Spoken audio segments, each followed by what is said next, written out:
Buenos días a todos y todas y bienvenidos a un nuevo vídeo.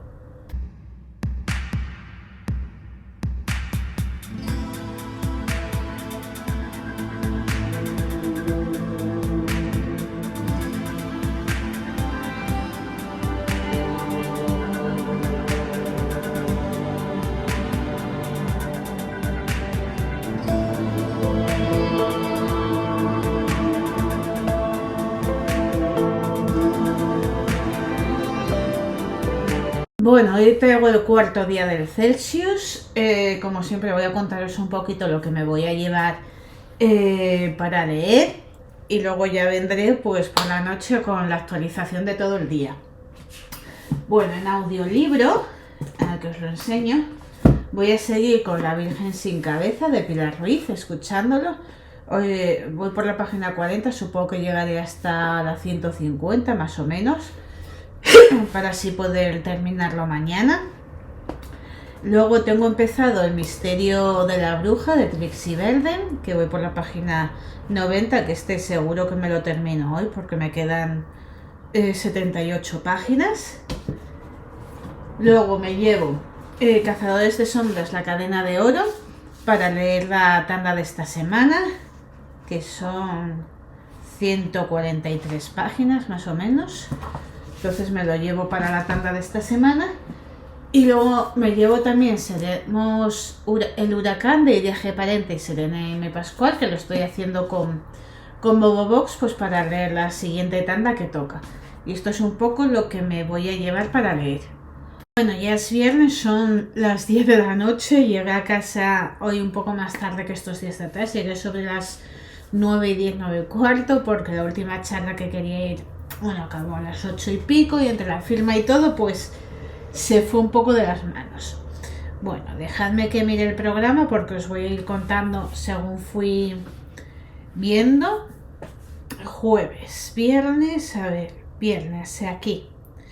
Bueno, la primera charla que fue a una que era de Chuck Wendig y Kristen White, presentado por Iván Ledesma, de Ampliando el universo literario de Star Wars, porque los dos habían escrito sendos libros sobre el mundo. Pero bueno, yo no iba por eso, iba porque tenía libros de Kristen White que me encanta. Os voy a dejar ahora con la charla. Dos tótems de la literatura de género, de la background. Tenemos a Kristen White, a Chuck Wendig. Bueno, supongo que si estáis aquí ya conocéis su trayectoria y su lógica, ¿no? El peso de Star Wars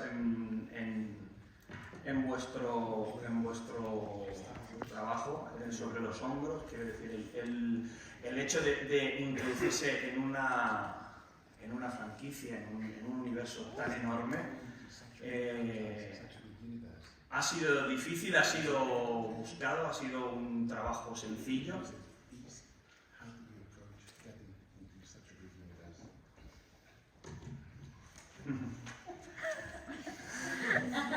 Yeah, it was super easy. No? No. Yeah, it can be really intimidating when you're embarking on becoming part of such a long storytelling tradition. I grew up watching the original trilogy. I loved them. They're written all over my storyteller herself. And so when I got invited to be part of that, I was really excited, but I was also really nervous. I wanted to do right by it. I wanted to write by Obi-Wan Kenobi, who is a character who means a lot to me personally, and I know he means a lot to a lot of people. But I tried to approach it the same way I approach any story, which is, what is the question that I'm asking with this book? I didn't have time to worry about it because God, and this is not how you get published, by the way. I got the Star Wars job by tweeting about it, which again, that's not how you do it. I just said, oh wow, I hear there's new movies come out. It should be cool if I could write a Star Wars book. And different people behind the scenes kind of moved that tweet into place. And then next thing I know, I was at New York City Comic-Con meeting with an editor, and she was like, well, I read your books. And I said, well, so I guess I don't have a Star Wars job then. And she said, no, I read the right books. And I said, okay, good. So next thing I knew. Vengo a enseñar los libros. Yo ya tenía uno de Chuck Wendig que había leído y pues me lo firmó el autor. Es el libro de los accidentes y lo tengo aquí firmado, que dice Monse, sorry about the horror clowns, que sería algo como así, perdón por los payasos terroríficos. Y bueno, aquí está la firma y luego dibujo aquí un poco como con gotitas. Y luego de Kirsten White, que tengo aquí un lío de libros de Kirsten White. A ver, ¿dónde? Acabo de perder libros de Kirsten White. Aquí está. Sí, vale, es que estoy mirando que los tenga todos. Bueno, y hay una trilogía que había leído la primera parte. Tenía ya la segunda para leer y aproveché, le pregunté a Kirsten White por la tercera y por lo visto hay alguna cosa ahí de derechos que me dijo que no lo podía recuperar todavía, pero bueno. Ya os digo, la trilogía es supernatural, o sea, paranormal, que aquí lo tengo. A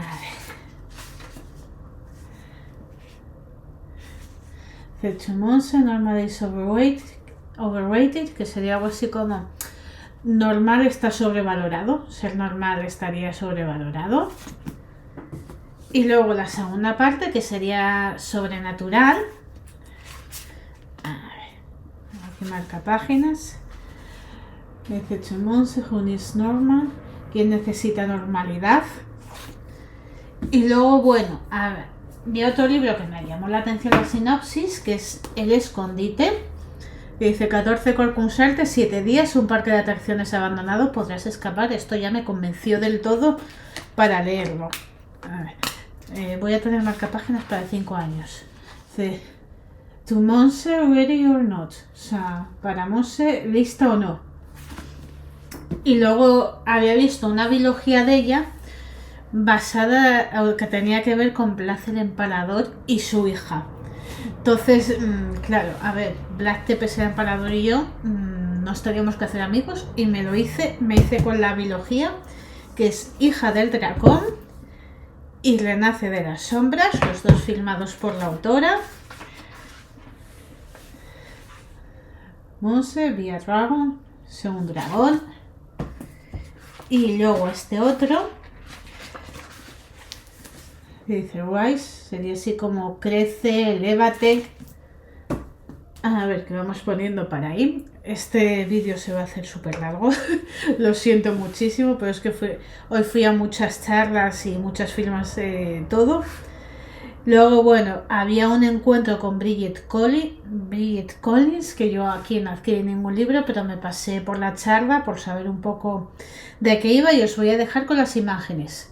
La experiencia. En el caso de Monfer, el conflicto central lo tenía claro también, pero y me resultaba bastante divertido.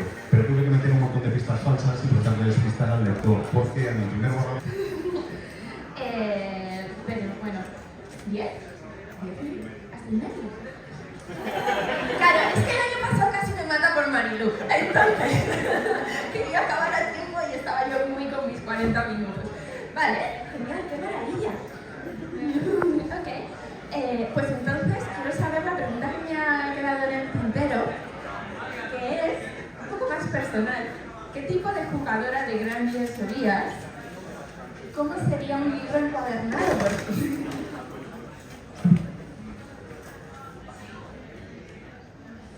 Well, to answer the book question first, when I saw this, I kind of had a moment where I was like, I literally cannot imagine what beautiful book.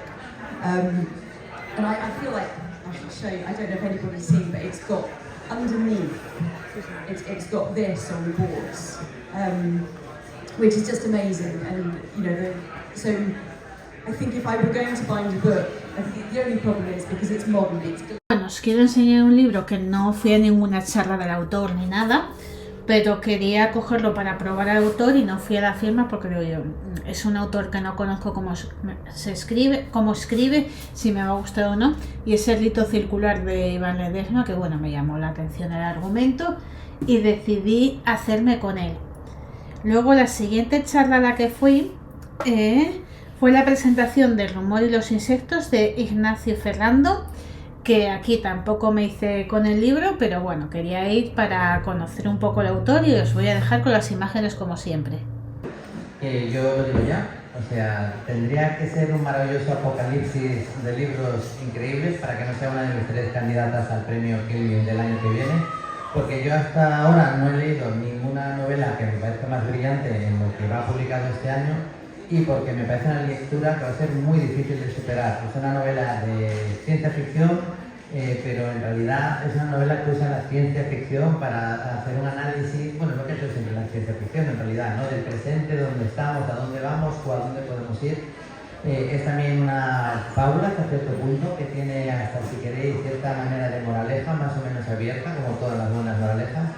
Y es un thriller, también maneja muy bien, Ignacio ya lo ha hecho anteriormente, con las herramientas y los engranajes descalzas, como en Nochebuena, como muy siguiendo como una especie de camino muy marcado. Se mete en una especie de tienda donde se supone que se entrarían a jugar o a hablar de sus cosas, y una saca una escopeta y mata a 2 de ellas directamente, que no parece no poner ninguna resistencia, con un tiro perfecto en la cabeza, pero a la tercera el tiro falla un poco y la hace sufrir un poco más, y mientras al mismo tiempo en la casa que está delante de donde está sucediendo todo y donde se supone que tendría que haber oído perfectamente el ruido de los disparos, no parece ni mutarse lo más mínimo, aporta el proceso, y de repente pasamos a conocer a un antropólogo que está llegando a una reunión con un tipo que por otro lado le desagrada bastante, un magnate que podría ser un equivalente a un trasunto de Steve Jobs o de cualquiera de estos que controlan la tecnología en la que todos buceamos en nuestras vidas después.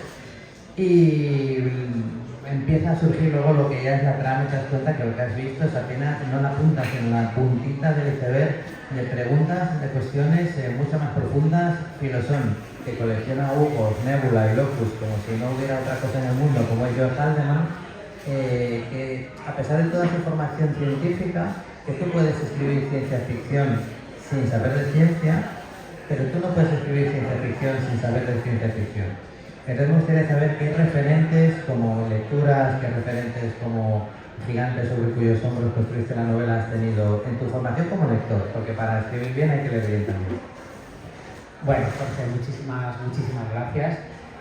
Yo tengo que decirme, si me permites, antes de responder a tu pregunta, y agradecerte la presentación tan estupenda que has hecho, yo tengo que decir que no soy un escritor asturiano, es que soy un escritor de Avilés, que se dice pronto. Es decir, a mí es que nunca me habéis invitado a Avilés.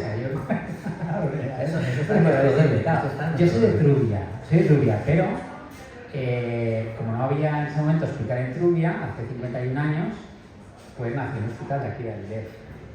Así que, como verás, pues para mí, que me he pasado toda la vida mirando para acá, diciendo, es como cerrar un ciclo de estar aquí en este festival con vosotros, y para mí es muy importante. O sea, puede parecer que no, pero la verdad es que me parece como cerrar un ciclo, ¿no? Después de muchos años de trabajo. Y bueno, yendo un poco al rumor de los insectos y a las referencias, ¿no? Es verdad que yo, tal como tú has escrito la novela, en cuanto a género, es como soy como lector. Es decir, no soy lector de ciencia ficción dura, por decirlo de una manera estricta, ¿no? Es verdad que yo siempre he leído la ciencia ficción como haciendo una sublectura siempre. Es decir, me interesa mucho la ciencia ficción de Stanislav Lem, por ejemplo, ¿no? Es decir, que tú nunca estás leyendo una historia, digamos, plástica desde esa perspectiva, sino que estás leyendo en realidad que la ciencia ficción, en realidad toda ella tiene un sustrato metafísico de base. Y bueno, la última presentación de la mañana fue Caverna, donde lo tengo, presentación Caverna de Ángela Pinauz, que aquí acudí a la charla y decidí comprarme el libro porque es que me llamaba muchísimo la atención y no descarto hacerme con alguno más, que está Caverna de Ángela Pinauz, dedicado por la autora, que dice: para Monse, con infinito cariño, gracias por venir a verme, espero que disfrutes de la oscuridad de estas páginas y que la lectura te atrape. Así que genial, os voy a dejar con lo poquito que pude grabar de ella. Era complicado cuando empiezas a leerla. Ella siempre tiene un planteamiento de inicio en el que te va introduciendo, que pronto conoces más o menos. Personajes que poco a poco vamos conociendo. Algo la gente sabe, que hay algo evidentemente que no viene a darte la hora y que es mejor estar precavido y apartado. Entonces piensas, bueno, lo de la niebla, tú dices, bueno, pues quizás un cargo, posteriormente Nara Montena, sí, hizo la segunda. Pues a lo mejor van a transitar por un terreno que yo creo que ya lo he visto incluso. Puedes decir, bueno, Silent Hill, también cuando salían las criaturas, pues venían precedidas en juegos, sobre todo en los juegos, porque no tenían dinero, se les acabó para hacer la gráfica y dijeron, pues si ponemos una niebla así, no tenemos que hacer los decorados, maravillosa optimización de recursos. Y dices, bueno, creo que ya sé por dónde viene la cosa, pero no, o sea, pero para nada. Así es, a ver, al final es normal que todos mamemos o cojamos información de diferentes sitios que conocemos. Eso yo creo que es inevitable y todos los autores nos pasan, ¿no? Que obviamente empiezas a escribir con cosas que conoces y sí que está, pues está muy presente por las referencias que te has dicho, sobre todo mucho el tema de Silent Hill en la ambientación, un poco reconozco que ha habido mucho de ahí. Pero es un poco eso, o sea, una vez empiezas es cómo lo puedo retorcer para que sea original, que sea distinto, que sea diferente. Y pues bueno, pues al final lo que hago es pues a mi protagonista, digamos que es una chica que ya venía de que había escrito, le gustaba mucho su personalidad y la tengo una novela para ella sola. Pues ella digamos que no tiene nada de convencional y no es para nada parecido a nada que pueda sonarnos, o al menos es lo que he intentado, ¿no? Que no se parezca a su pasado y lo que le pasa a nada de lo que pasa relacionado con una historia de terror al menos. Y bueno, estas fueron todas las charlas a las que fui por la mañana. Ya estoy viendo que me va a salir un vídeo inmenso, pero bueno. Luego por la tarde fui a una charla de Derecho, Gobierno y Sociedad en Tolkien de José María Mirandaboto, que se me traba la lengua. Os voy a dejar con las imágenes. Sobre Tolkien, si queréis ir a otro tema, estáis a tiempo todavía de salir. Hay cosas muy interesantes, hay esgrima antigua, Minotauro, que son los que tienen el dinero, hablan de esto. Aquí vamos a hablar de derecho, de gobierno y sociedad en la obra de Tolkien. Y para mí es una satisfacción enorme estar como ponente hoy aquí en el Celsius. El Celsius no solo es un absoluto referente como festival en 4 ideas centrales. Ha envejecido muy bien. Podemos verlo como una muestra más de los juegos filológicos de Tolkien, y vamos a ver cómo Tolkien en su obra escoge palabras muy concretas para referirse a aspectos relativos a la sociedad, al gobierno y al derecho. Vamos a ver que forma parte también del enorme escenario que crea Tolkien en sus obras, es uno más de los hilos del tapiz, ciertamente no el principal, pero algo sí que añade.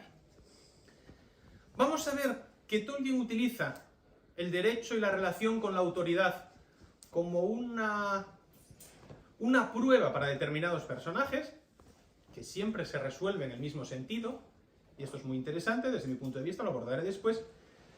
Y por último, Tolkien además utiliza el derecho como un elemento para el humor.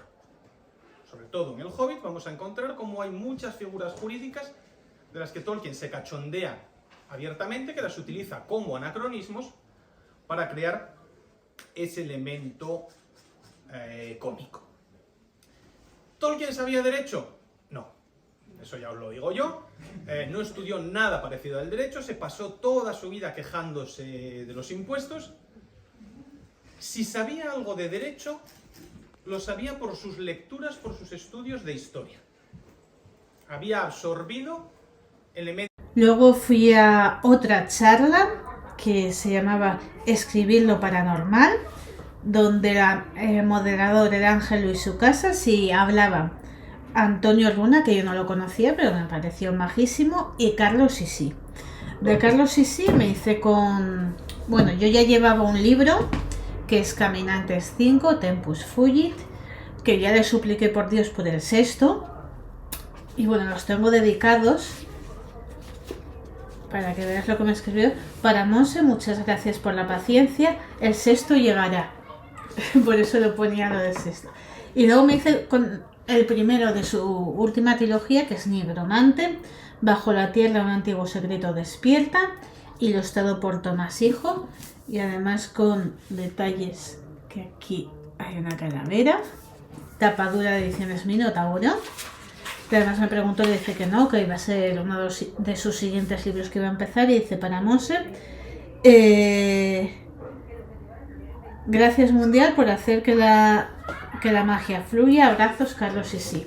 Y aproveché porque ya os digo, llevo muchos años siguiéndolo y me saqué una foto, bueno, según acabo de firmar me dio un abrazo y aproveché que yo me puedo sacar una foto contigo y me sacaron una foto con él, así que os voy a dejar con la charla y con la foto.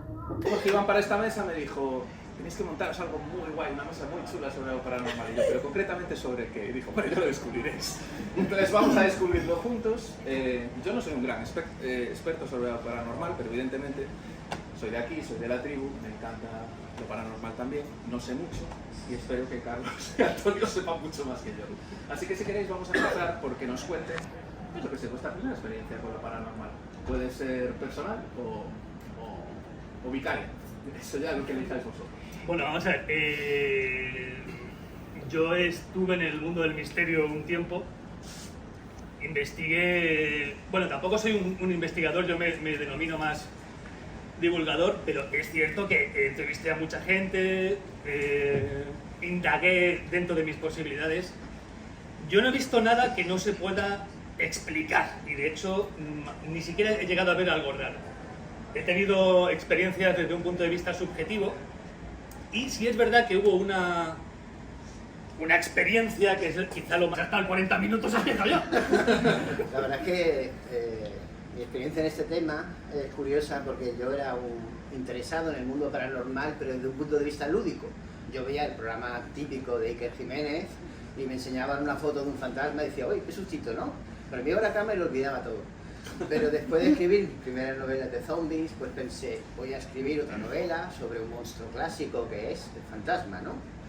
Y lo primero que hice, pues como era la editorial Minotauro, que es del grupo Planeta, hablé con mi editor y digo, quiero escribir una novela de fantasmas, por favor, ponme en contacto con gente que es medium, o dice que es medium, o sentido algo, gente involucrada en el mundo paranormal. Porque mi padre, cuando empecé a escribir, me dio un consejo y me dijo, lo más importante de la ficción es la documentación. La parte de ficción tiene que ser lo menos y lo demás tienes que documentarlo muy bien para que esa ficción llegue, ¿no?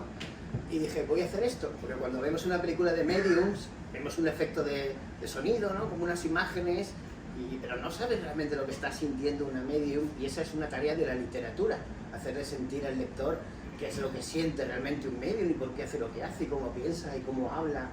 Entonces, claro, me puse a hablar con gente y ahí empecé un periplo de 2 años de investigación que se me llegó a olvidar que estaba haciendo una novela, se llamaba Alma, por cierto. Y para mí fue una explosión mental tremenda, un descubrimiento, un viaje no hacia afuera sino hacia adentro, y me hizo cambiar, bueno, todo el sentido de mi vida. Incluso mi matrimonio tuve que ponerlo en la mesa y hablarlo con mi mujer, porque lo que estaba descubriendo, ese mundo espiritual, fascinante, estaba volviéndome del revés. Y ahora es como lo sigue. Eso es cliffhanger, eso es truco, Mi hermana y yo no teníamos ningún interés en engañarnos el uno al otro porque estábamos jugando con ese mundo raro y bueno, y ahí se queda. Años después, cuando empecé a escribir Alma, hablé con los mediums, digo, ¿qué pasa con la Ouija, no? Yo tengo que escribir un libro de terror, ayúdame con esto porque necesito componentes de terror. Y me dijeron, la Ouija es parte de un ritual antiguo y olvidado y no se juega con la Ouija porque es verdad que es muy peligroso. Ninguna de las personas con las que hablé, y fueron muchas, todos además me daban mucha confianza porque no eran gente que te vendían sus blogs de misterio ni habían escrito nada, eran gente normal, eran abogados, eran profesionales, pero estaban conectados, tenían algo especial, eran seres muy especiales, eran seres que eran como estar delante de un elfo, ¿no? Tú estabas con ellos y te sentías bien, eran personas luminosas. Me decían, no hagas la Ouija, no lo hagas, ahí estás abriendo puertas a cosas que desconoces y que además tu mente tiene un un soporte físico y no vas a poder entenderlo por mucho que te lo expliquen. Es como si hablas a un conejo de aeronáutica, pues moverá el hocico, pero no... Otra cosa es el ego humano, ¿no? De que creemos que podemos comprenderlo todo, pero es que la comprensión del universo es realmente grande y eso me lo hicieron ver también. Y la Ouija es parte de eso. Bueno, que sobre todo tienen una gran fijación por lo espiritual y demás, pero no son capaces de aceptar que a veces no hay misterio, o sea, que realmente hay una explicación racional para casi la mayoría de las cosas que pasan. Sí. Entonces, a un medio, en el momento en el que le llega un testigo y le dice, no, es que en mi casa dejo yo las llaves aquí y me cambian de sitio. O aparece la chaqueta puesta, que esto en varios casos he escuchado lo de la chaqueta como cambiada, ¿no? O sea, se la encuentran en una percha cambiada, pues está al revés. Cosas así, ¿no? Pantalones también, pues como se los encontraban al revés. Y como dándole la sensación de que posiblemente hubiera alguien habitando en su casa, pero encima haciendo trastadas, haciendo como... Porque tampoco eran putadas, ¿no? O sea, eran como pequeñas bromas, ¿no? Eran como lo que se suele denominar espíritus burlones. Y automáticamente los medios siempre daban la explicación sobrenatural, siempre ponían, bueno, ante ciertas circunstancias puede que haya algo que sea raro, ¿no? Pero yo creo que puede haber una explicación perfectamente racional para eso, ¿no? En varios casos, o por lo menos en un par de casos que investigaron gente de confianza, de las que yo me fío mucho, había otra persona dentro de la familia que no daba la sensación de que pudiera meterse en todo aquello, que era, en el primero de los casos, era una niña, que esto un poco lo cuento también en la novela, que era la que de algún modo intentaba llamar la atención de los padres por otros temas. Por otros temas, porque además había una separación de por medio y demás, y parecía que mientras la niña llamaba la atención de los padres, con un fantasma que entraba y tal, y ella súper asustada o fingiendo que lo estaba, los padres seguían ahí. El padre no se marchaba, seguía ahí en casa, ¿no?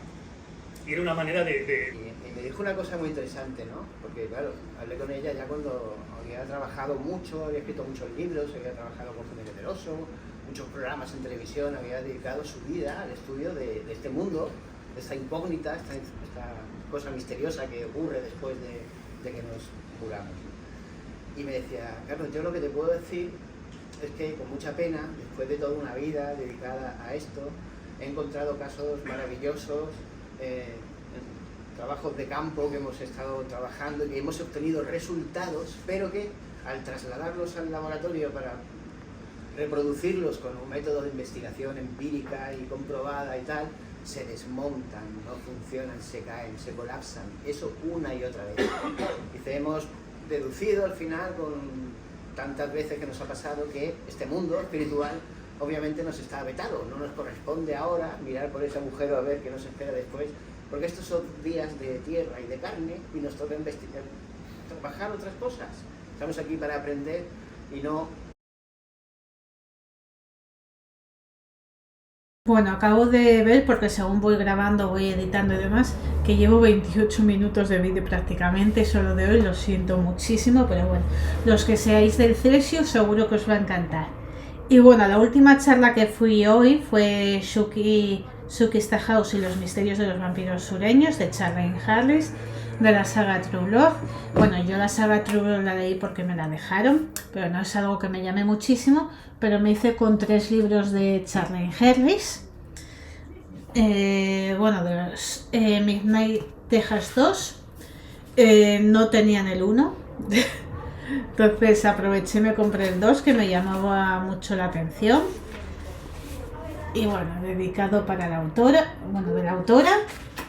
Y luego una biología que tenemos por aquí, Muerte Plácida y Una larga conquista, que es de Misterio también y Rasputín, también firmado por la autora. Y luego este otro, ¿dónde lo ha firmado? Aquí, también firmado por la autora. Así que os voy a dejar con las imágenes de la charla. Con esta charla fantástica, extraordinaria, que estamos encantadísimos de albergar en el Celsius con una autora, Charlene Harris, a la que llevábamos el otro día invitando unos cuantos años y que por fin este año ha hecho posible su visita y nos ha hecho muy felices, seguro que a vosotros también. Hemos repartido y aprovechado su generosidad de participar en una actividad cada día para haber hablado, y hemos hablado, y creo que lo hemos aprovechado bastante bien, de su trayectoria como escritora, dejando aparte el universo de True Blood, el universo de los vampiros sureños y sus misterios, porque queríamos hablar un poco del resto. De hecho, yo la había conocido más por las otras obras que por esta yo llegué un poquito más tarde y por eso me apetecía fundamentalmente, o por lo menos habéis planificado que así iba a ser, o si probaste con un único volumen que más o menos tuviera una conclusión en que pudiera permitir alargarlo si fuera necesario y a ver qué pasaba. ¿Ya te habían dicho que iba a ser una saga o quizás estuvo a punto de ser un standalone?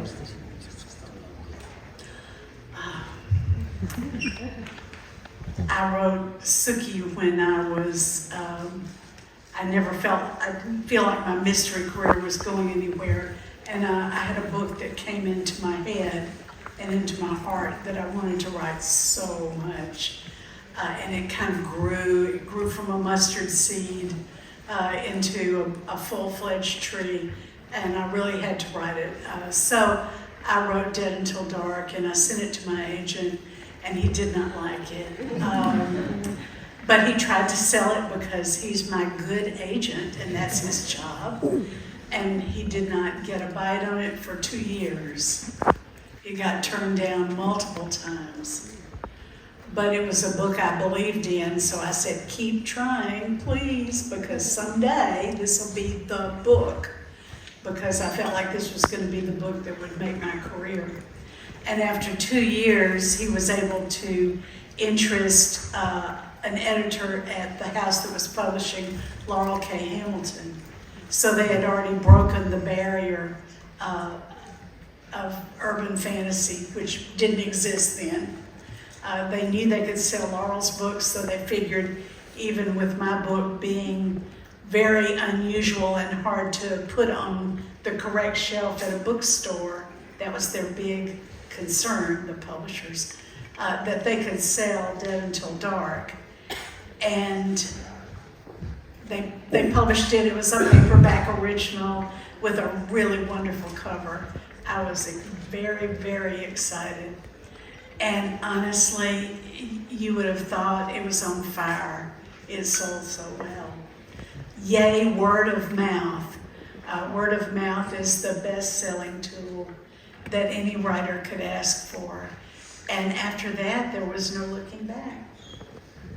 Structured like, and what their goals were, and how secret they wanted. The fairies I found were really terrifying in my world. And they made it much more dangerous than when it was just vampires and werewolves.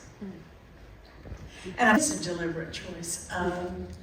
Because I had to give Sookie a job that was low paying because she's not really qualified for a high paying job unless you wanted her in on interrogations where I think she would be very effective. So she had to have a job that she could keep moving around, that she knew how to do almost automatically, that the fact that she could read the bar patrons' minds, which I think Alan Ball brought beautifully to the screen in the first episode, and how devastating it would be to know what people really thought about you.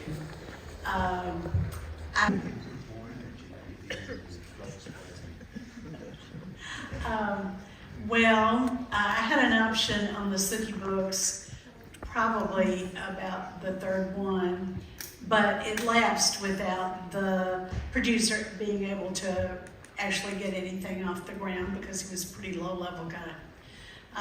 When that option was up, I had 3 other offers, and one of them was Alan Ball, and I told my agent, I said, well, I know I'm going to go with Alan Ball, right? Because he's great. He's approved quantity. He's just fantastic. But I had to talk to all 3 of them over the phone, and from my little office in our house in Arkansas, that was very strange to be talking to these people in Los Angeles and having them tell me how wonderful I was and how much they wanted to bring my stories to life. Bueno, estoy viendo que el vídeo se me va a quedar en casi 40 minutos, pero bueno, estas fueron todas las charlas a las que fui hoy, firmas de libros y tal, entonces os voy a comentar también un poco qué es lo que he leído, porque os dije en el primer blog que os lo iba a comentar. Me terminé El misterio de la bruja de Trixie Belden, con un misterio sobrenatural que al final todo queda explicado, menos un par de detalles que lo dejan a libre albedrío, y es un libro que me ha encantado. Luego en audiolibro, ya sabéis, estoy leyendo La Virgen sin cabeza de Pilar Ruiz, que bueno, vamos avanzando, ya vamos por la página 104. Yo creo que mañana llegaré seguro hasta la página cerca de la 200 o así, para que luego no me quede tanto para terminarlo. Y avancé con la tanda de la lectura de La cadena de oro de Cazadores de sombras, las últimas horas, el 1, que voy por la página ya 62. Creo que me quedan unas 100 páginas de tanda, sí. Y bueno, esto sería todo lo del día de hoy. Ya solo queda un día de Celsius, qué penita. El primer día la verdad es que lo ves todavía muy lejano, pero ya es en plan de es que solo queda un día. Así que hasta aquí el vídeo. Como siempre, espero que os haya gustado, que le deis a me gusta, os suscribáis a mi canal y lo compartáis en todas vuestras redes sociales, y muchísimas gracias por estar ahí.